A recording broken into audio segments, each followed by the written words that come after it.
don el señor Rossi, don Eduardo Montero, vicepresidente del SECTAD, y don Carlos Segnini como representante de Costa Rica ante COSESNA. Voy a pedirles que se presenten su nombre y el medio que representan para que formulen la consulta. Así que vamos a dar inicio de una vez a las consultas.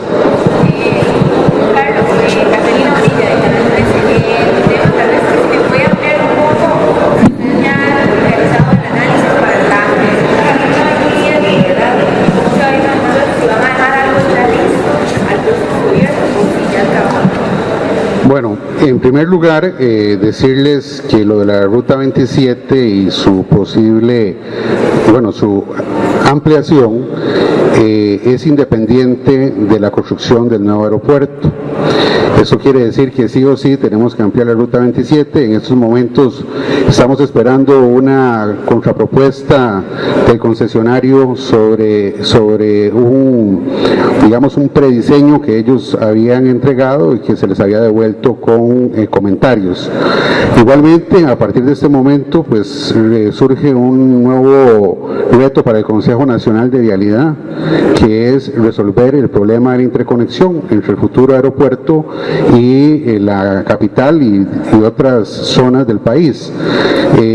La Ruta 27 o la ampliación de la Ruta 27 no va a resolver el problema de comunicación que vamos a tener que resolver, sino que tiene que ser un plan integral que va a tener que incluye el desarrollo de nuevas obras de infraestructura vial en este caso, y bueno, ya con el plan entregado, con la firma de los decretos y ojalá con una ley de parte de la Asamblea Legislativa que le dé mayor soporte a la construcción de este aeropuerto, pues el CONAVI va a iniciar toda su etapa de planificación a efecto de resolver el problema de vialidad que se nos avecina con el nuevo aeropuerto.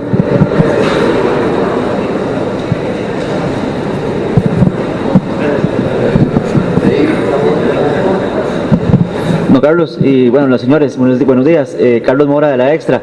Don Carlos, yo he hablado con usted el domingo y usted me ha comentado de que los señores de la empresa habían tenido reuniones con bancos multilaterales para presentarles el proyecto para ver el tema de financiamiento. Quisiera saber a qué bancos multilaterales se les presentó para que ellos puedan conocer la propuesta. Y don Carlos, también es en el tema también de la primera parte del proyecto con el tema de los terrenos. ¿Qué viene en camino? Las expropiaciones, ustedes ya identificaron quiénes son los dueños, cuántos son los montos que se están cobrando por esos terrenos, cuántos son. Tal vez nos puede explicar la primera parte de eso.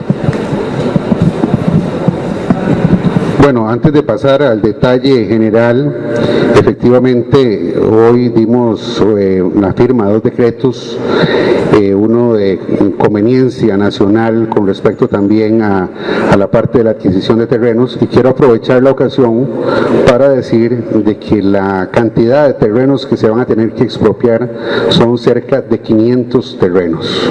Eso lo aclaro en atención a alguna especulación de que habían uno o dos dueños, de que todo se estaba acomodando a efectos de que solo fueran muy pocos los beneficiarios de esas expropiaciones. Tenemos 500 terrenos que expropiar, y eso lo que quiere decir es que la labor de expropiación tiene que comenzar ya. Ya el Departamento de Adquisición de Bienes Inmuebles del Ministerio de Obras Públicas y Transportes va a hacer, la afectación de los terrenos a efectos de poder iniciar el proceso expropiatorio, que, como repito, es de 500 propiedades aproximadamente.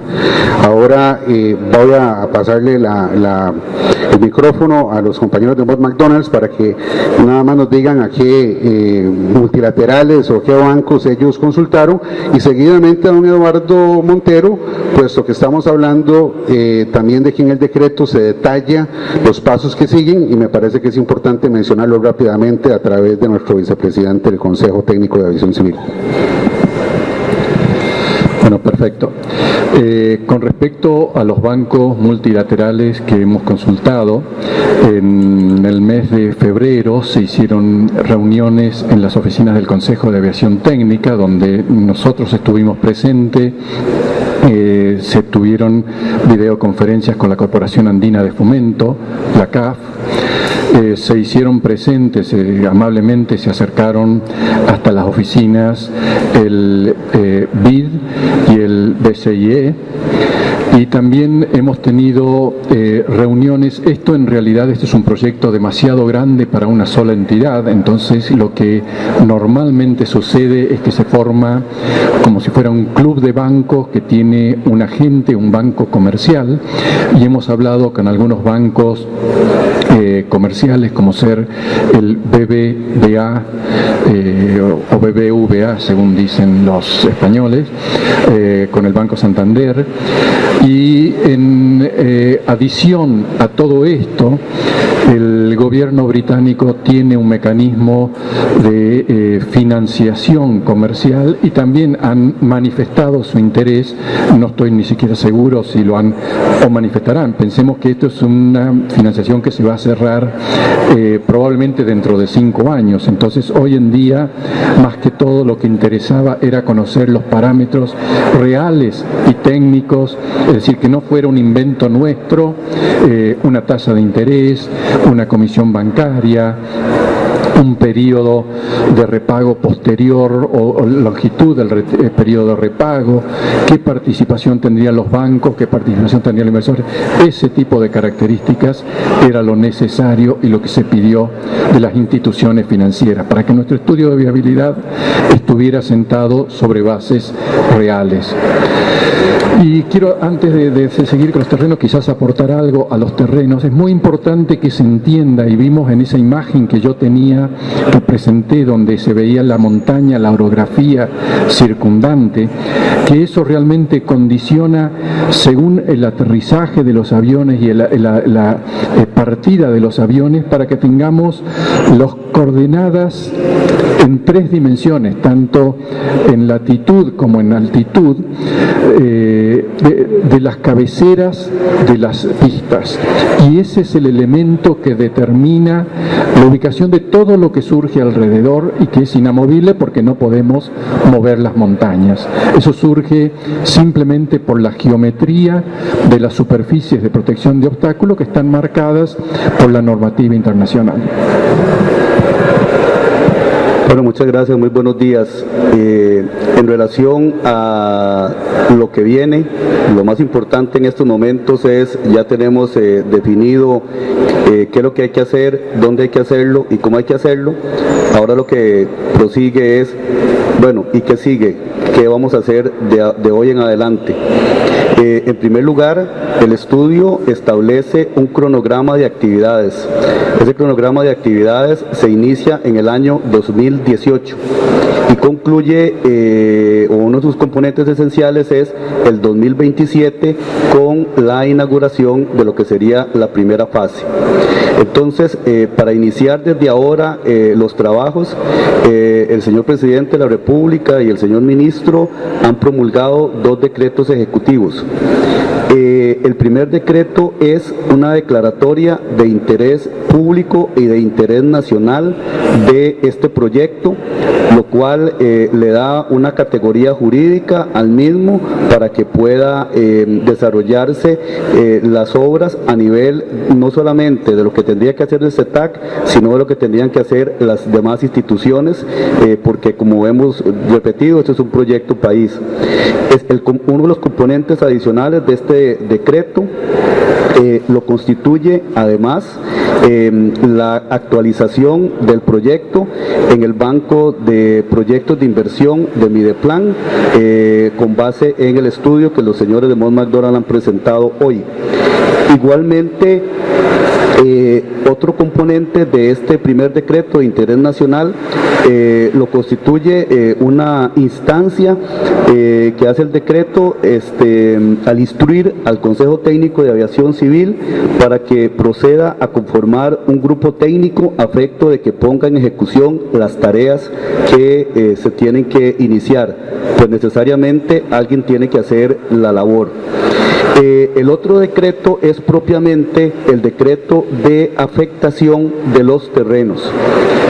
Este decreto recordémonos que lo que hace es iniciar prácticamente todo el largo proceso de expropiación. Este decreto, recordemos que desde el punto de vista jurídico, las expropiaciones en Costa Rica, en nuestro ordenamiento jurídico, se inician con la declaratoria de interés público. Entonces, están declarados de interés público todos los bienes inmuebles que conforman el lugar donde se desarrollará el proyecto con base en el estudio que hizo Mott MacDonald. En estos momentos este decreto está afectando exactamente una cantidad de 370 fincas ubicadas en los distritos de Mastate, Coyolar y La Ceiba, y los que estarían afectados son 442 propietarios. Todas estas fincas, también este decreto está instruyendo al Registro Nacional para que proceda con todo lo que es los análisis registrales y topográficos de cada uno de estos inmuebles. Además, de una vez, conforme ordena la ley de expropiaciones, se está ordenando al Departamento de Bienes Inmuebles del Ministerio de Obras Públicas y Transportes la anotación provisional en el registro público sobre estas 370 fincas. Puede presentarse la situación de que por situaciones propiamente topográficas en el momento de hacer los estudios, la ubicación correspondiente, si eventualmente se hace necesario ampliar alguna finca, igualmente este decreto contempla esa posibilidad. El otro elemento es que se va a hacer la anotación provisional, reitero, sobre estas fincas. Esto es para evitar la especulación que eventualmente pueda generarse en el cantón de Orotina y zonas aledañas. En el momento que quede publicado este decreto, se empezará con ese proceso de anotación. La lista de propietarios, de acuerdo al decreto ejecutivo y las fincas que este decreto está afectando, estarán disponibles a partir del momento en que este decreto sea publicado en el diario oficial La Gaceta, en un sitio web que es presidencia.go.cr/nuevo aeropuerto. Ustedes comprenderán que es una lista bastante extensa de propietarios, reitero, 370 fincas, 442 propietarios, entonces no lo podríamos meter directamente en un documento. Entonces nuestro ordenamiento jurídico permite hacer uso de los medios electrónicos, por eso es que este decreto está remitiendo a esta dirección electrónica. El otro elemento igualmente es que se va a proceder a iniciar el estudio de impacto ambiental. Los bancos internacionales, de acuerdo a lo que determina este estudio, tienen dos condiciones para hacer el financiamiento a cualquier operador interesado. Número uno, que existan los terrenos, y número dos, que exista el estudio de impacto ambiental. Consecuentemente, este decreto también está ordenándole al CETAC que le solicite a la Secretaría Técnica Nacional Ambiental, SETENA, el registro de las condiciones ambientales necesarias para este estudio. Valga decir que con base en nuestro ordenamiento jurídico hay que abrir un expediente en SETENA. Precisamente el expediente se abre con el proyecto en sí o a partir de esta solicitud que se hace que está haciéndose a través de SETENA. Igualmente se está haciendo la instrucción a la Dirección Forestal para que en el momento que ya los terrenos estén adquiridos, hay una serie, de acuerdo a lo que dice el estudio de Mott MacDonald, hay una serie de especies maderables que es importante hacer su cuidado, y entonces eso corresponde a la Dirección Forestal. Eso es típico en cualquier proceso de expropiación. Básicamente también se presentan situaciones de que son algunas fincas están a nombre del Estado, y no es que el Estado se está autoexpropiando, sino que simplemente tienen que meterse dentro del decreto para que en el momento de construcción estén afectas al proyecto. Básicamente eso serían los componentes esenciales de este decreto, y además queremos anunciar que en las próximas semanas el Consejo Técnico de Aviación Civil preparará una licitación pública con invitación internacional para contratar a la firma que realizará o iniciará el estudio de impacto ambiental. En estos momentos el CETAC dispone de los recursos suficientes para hacerle frente a eso, de tal forma que queremos anunciarle que iniciaremos en las próximas semanas ese proceso de contratación administrativa para, estimamos que por lo menos finalizando este año ya pueda publicarse esa licitación y ojalá ya quede adjudicada. Si gusta, sí, nada más para aclarar, el ministro menciona 500 fincas, usted menciona 370, nada más no sé si es que ese número incluye las siguientes fases, para aclarar eso también.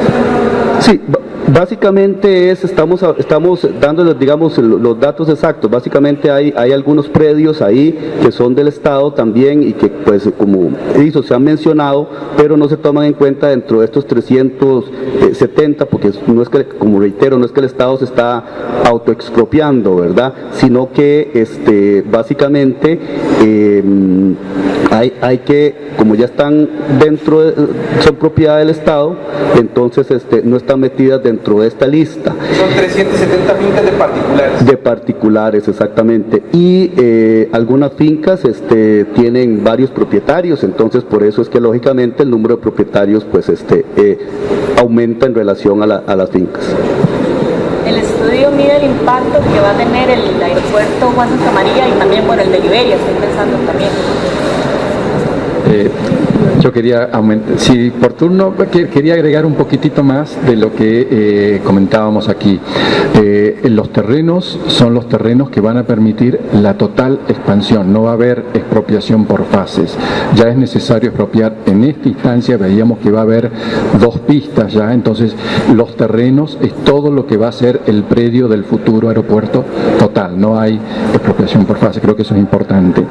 Y los estudios de impacto ambiental, también es importante recalcar que tienen que llegar hasta el otorgamiento de las licencias, tanto licencia para construir el aeropuerto de acuerdo al ordenamiento jurídico local y licencia para operar el aeropuerto.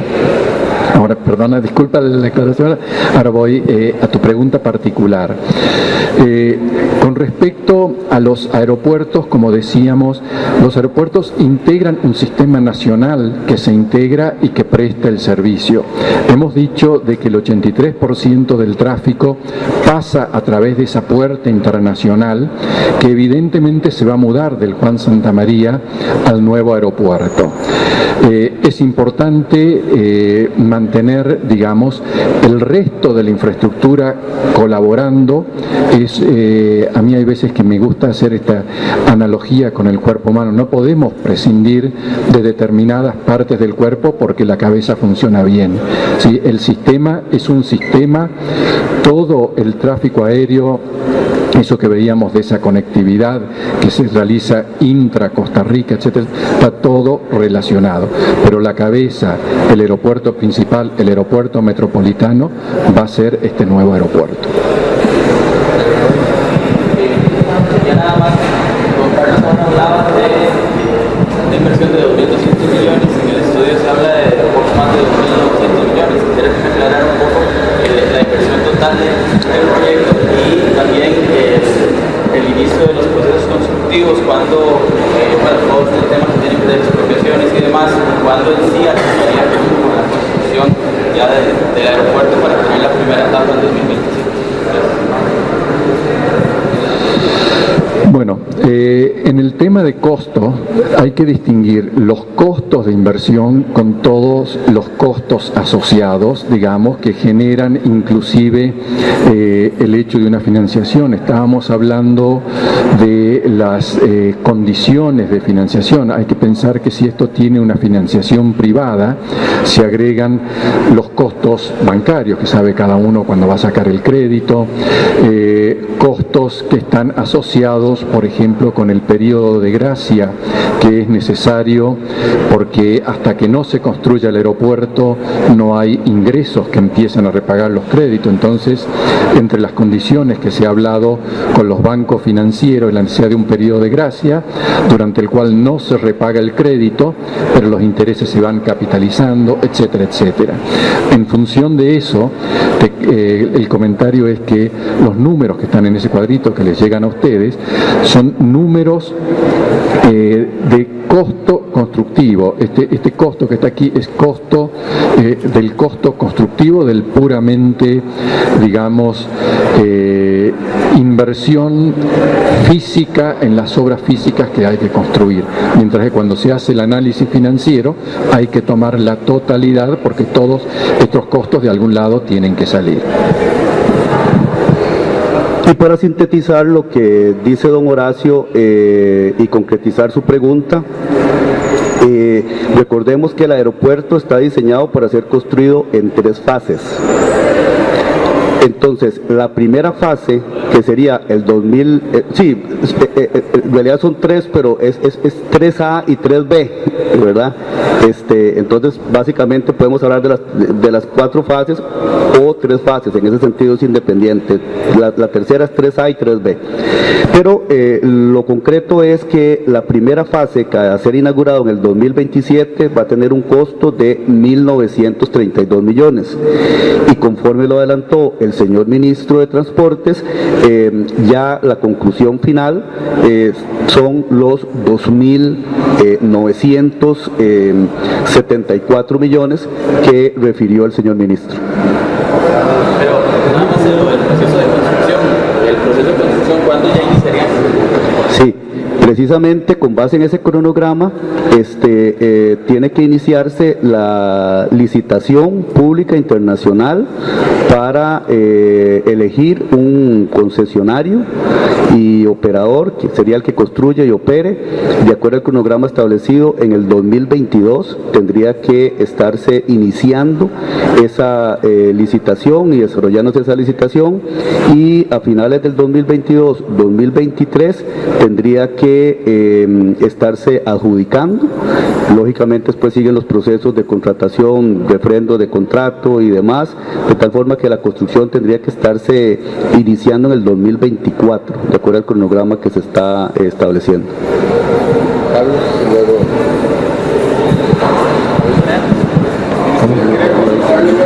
Se habla de una cartera de proyectos complementarios, la ampliación de rutas, la ampliación de la Bernardo Soto, la 27, construcción de nuevas carreteras, 500 explotaciones.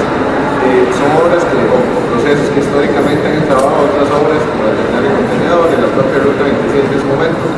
¿Qué tan optimistas son ustedes de cumplir estos plazos y qué tanto podría entrabarse esto, dado que ustedes dejan esto hasta mayo del próximo año? Y eso significa que el gobierno que podría después cambiar las obras, el plan maestro de la movilización de movimientos. Bueno, yo tengo la esperanza de que todos entendamos de que esto no es un proyecto de un gobierno en específico o de un partido político, como dijo el señor presidente, sino que esto es un proyecto país que tenemos que acogerlo con mucha responsabilidad. Fundamental la colaboración de los señores diputados. Es importante una iniciativa que viene de plasmar este proyecto en una ley para que pueda ser aprobado por la mayoría de la Asamblea Legislativa y tratar de blindarlo para que independientemente quién sea el próximo gobierno y el que sigue, sigamos todos trabajando en el mismo sentido. Yo creo que eso es muy importante y eso va a ser clave para darle un futuro al proyecto y pues yo creo que estamos a tiempo, a pesar de la dificultad dificultad que vemos en la cantidad de expropiaciones, etcétera.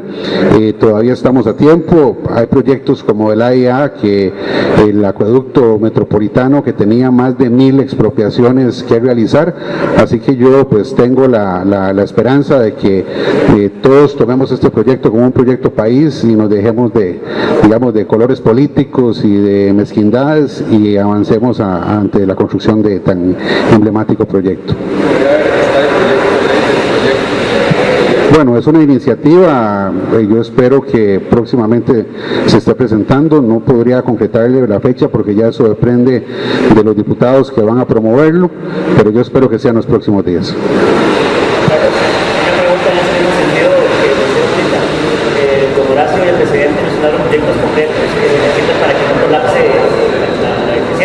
Esa ruta, San Ramón, algunas rutas internas y habló de un ferrocarril en Tolotines, San José. De eso no he escuchado nada, si me equivoco. Sí. ¿Hasta dónde el presidente dijo que estaba constante y que surgía? ¿Hasta dónde va a dejar el nuevo adaptado ese proyecto que va a proponer más concreto ese ferrocarril? Bueno, con respecto al ferrocarril, pues es un tema del Instituto Costarricense de Ferrocarriles y tener la seguridad, ahí estaba la presidenta ejecutiva, de que habiéndose ya presentado el proyecto y sabiendo el requerimiento que hay, el INCOFER pues inicie los procesos requeridos y necesarios para poder consolidar un tren o una unión entre los dos puntos. Por otro lado, la parte carretera, le mencionaba yo a usted también, de que eso le va a corresponder al Consejo Nacional de Vialidad, a no ser de que nos vayamos por algún modelo de concesión, pero inicialmente es el CONAVI el que tiene que planear todo el tema de infraestructura vial. Yo no solo, a partir de este proyecto se van a iniciar las reuniones ya para hacer esa planificación, por ejemplo en proyectos como el que se va a dar en Liberia, que hace poco se anunció, también le he pedido a la gente del CONAVI que se integre a planificar toda la infraestructura vial que a futuro se requiere para poder albergar la demanda. Así que bueno, es un tema que estamos arrancando ya, como le digo, es un tema país. Yo siento que estos decretos que se han firmado hoy van a llegar a consolidar la posibilidad de implementar estos proyectos. Recordemos que hay que iniciar por la propuesta, por la inscripción en el banco de proyectos de Mideplan, pero bueno, eso es una labor que tenemos que comenzar con toda responsabilidad y que va a arrancar en este mismo gobierno. Vamos a recibir una última consulta. Carlos, ya tienen el costo de las expropiaciones, saben, ya tienen el dinero con el que van a lograr esas expropiaciones. Ustedes saben de que hay que iniciar las expropiaciones ya. Entonces se ocupa el dinero ya, no hace falta la concesión. Entonces, y si entiendo bien, esto va a funcionar igual como está funcionando en Santa América, funciona en el puerto de Liberia, que es un operador del aeropuerto, y en el caso de Liberia, que es el que el puerto lo construyó. Bueno, siguiendo con el tema de las expropiaciones, recordemos que tiene que hacerse un avalúo administrativo por parte del Departamento de Adquisición de Bienes Inmuebles del MOP. Precisamente este decreto le está ordenando a ese despacho comenzar con los avalúos. Estamos hablando, como ustedes pueden ver, de una cantidad muy significativa de fincas y de propietarios, y hay que analizar la particularidad en cada caso. El valor real de esos terrenos lo va a determinar precisamente estos avalúos. Lo que está reflejado en el informe, y eso que quede bien claro, es el valor indicativo de acuerdo al valor fiscal del momento que se hizo el estudio, pero desde el punto de vista jurídico, el valor real es el que hace cada uno de los avalúos que determina el MOP, porque inclusive puede presentarse el caso de que algunos de esos fondos puedan tener alguna actividad agrícola, alguna actividad económica, y eso constituye un derecho comercial, y entonces ya eso implica un valor diferente. Entonces, determinado ese valor real por parte de los peritos del MOP, entonces se tendrá que hacer la previsión presupuestaria, lógicamente, para notificar y comenzar a hacer los pagos correspondientes. Sí. La duda entonces, dos, una a raíz de esto, entonces me dice que el monto de 1943 para esa primera etapa, que incluye la estimación, puede subir ampliamente dependiendo de la valor de los terrenos. Vamos a ver, hemos dicho que la construcción del aeropuerto se hará bajo una asociación público-privada. Eso va a costar, esa construcción de esa primera etapa va a costar 1.932 millones. Y también dije anteriormente que para que los bancos en cualquier parte del mundo financien a cualquier operador esta construcción, tiene dos requisitos previos. Uno, que estén los terrenos, eso le corresponde al Estado. Y dos, que esté el estudio de impacto ambiental, eso igualmente le corresponde al Estado. Entonces, esos dos costos de esos dos aspectos iniciales y que requieren los bancos internacionales son los que el Estado tiene que financiar. Los 1.932 millones es lo que cuesta construir la primera fase. Otro es, cuando ya empiecen en operación esa primera etapa, la operación va a pagar el préstamo, por eso es casi 2.000 millones, y además lo que falta hasta llegar a la cuarta, o el préstamo incluye las cuatro etapas. No, claro, lo que pasa es que el operador, el que gana la licitación, tiene que tener claro que es el desarrollo de etapas. Precisamente por eso es que esa es la razón de ser de las etapas. Eso va íntimamente ligado a un esquema financiero crediticio, de acuerdo al estudio que hicieron los señores de Moss McDonald. En otras palabras, quien queda adjudicado como constructor y operador tiene que hacer frente a todo eso, y entonces tenemos estos valores. ¿Cuánto? Hay que decirle en el momento de la licitación internacional, hay que decirle cuánto es el monto que se tiene estimado en el estudio para la fase 1, para la fase 2 y para la fase 3, pero todo eso, como bien decía don Horacio en su exposición, todo eso le corresponde a el concesionario o el sujeto privado que conforme la APP que tiene que constituirse. Quería agregar, yo más que usar la palabra concesionario, a mí me gusta usar la palabra inversor, porque generalmente lo que sucede es que los bancos prestan una importante fracción de esto, pero también requieren el compromiso del privado. Y esto, en este caso, y son las cuestiones que hemos discutido con los bancos, cuál es el aporte mínimo del privado, y los bancos nos han indicado que para estos montos y estas condiciones ellos requieren un compromiso del orden del 30% del privado, es decir, el privado aporta el 30% y el banco el 70% del monto. Por eso es importante, y esto lo hacen para lograr un compromiso de ese concesionario. Finalmente, concesionario es el rótulo legal, pero lo que es importante es el inversor y cómo el inversor se compromete. Y además asume la totalidad de los riesgos. En las concesiones aeroportuarias normalmente no hay garantía de tráfico, no hay garantía. Lo que se les pide es condiciones mínimas de requerimientos técnicos que dicen el nivel de servicio, y de acuerdo al tráfico, ese cuadrito que yo decía que el requerimiento se va a dar antes o después, el inversor privado tiene que reaccionar de acuerdo a cómo se va desarrollando el tráfico, cómo se va desarrollando la actividad económica, y esos riesgos los asumen. Bien, muchísimas gracias. Reiterarles que toda la información la pueden obtener también en la página de la presidencia.gov.cr/nuevo aeropuerto, y en la Dirección General de Aviación Civil, si requieren de evacuar alguna consulta, con todo gusto. Muchísimas gracias. Buenos días.